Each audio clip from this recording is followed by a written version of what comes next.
In this video, you're going to see how we remove these grooves and make a perfectly flush top. The star of today's show is going to be Bondo, an all-purpose putty. The first step here is to get out a good amount of the Bondo putty that you want, and it comes in, when you purchase it, it comes with a hardener.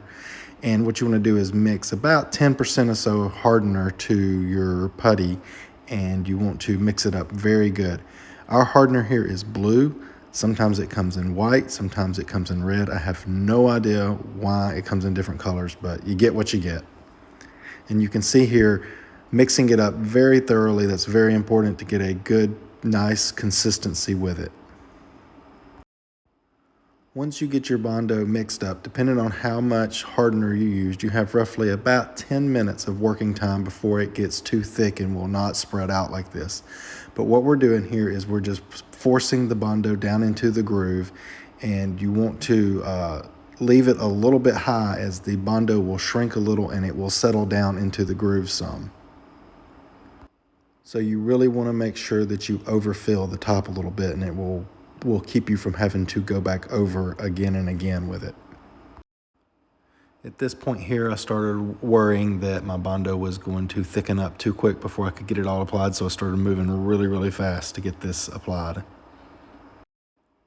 Once you get your Bondo applied, you want to give it about 10 or 15 minutes to let it fully set up and dry before you move on to the next step, which is sanding. And here we used our Festool sander and 180 grit to sand back the Bondo, and you just want to sand it back to where you've got a good smooth consistency.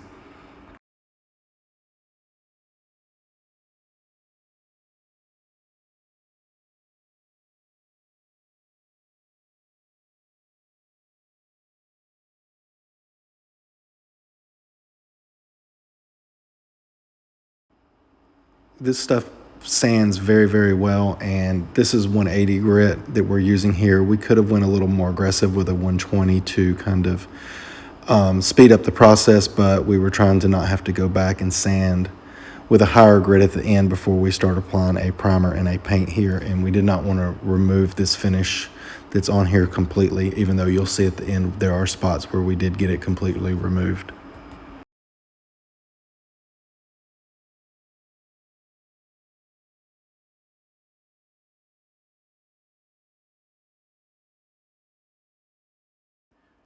Here we are on to the next step, and you can see there's a few little spots here, especially on the corners where the Bondo did not fill in properly, and so come back the second time, we'll use this Timbermate wood filler. The reason for this is that this is such a small little area, the Bondo is not necessarily needed to mix up here. The wood filler, this stuff dries in about 5 minutes. It's just a little bit quicker and not quite as messy as working with the Bondo, and I use my handy dandy little fingers here just to apply it. After we get the Timbermate applied, we move on and we spray a coat of shellac over the areas where we have applied the Bondo and the wood filler.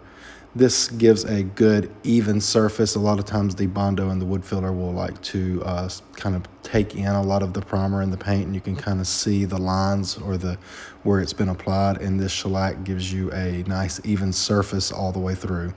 And here you can see we are spraying primer down, and now to paint, and the lines and the grooves are not visible at all anymore. They're completely gone.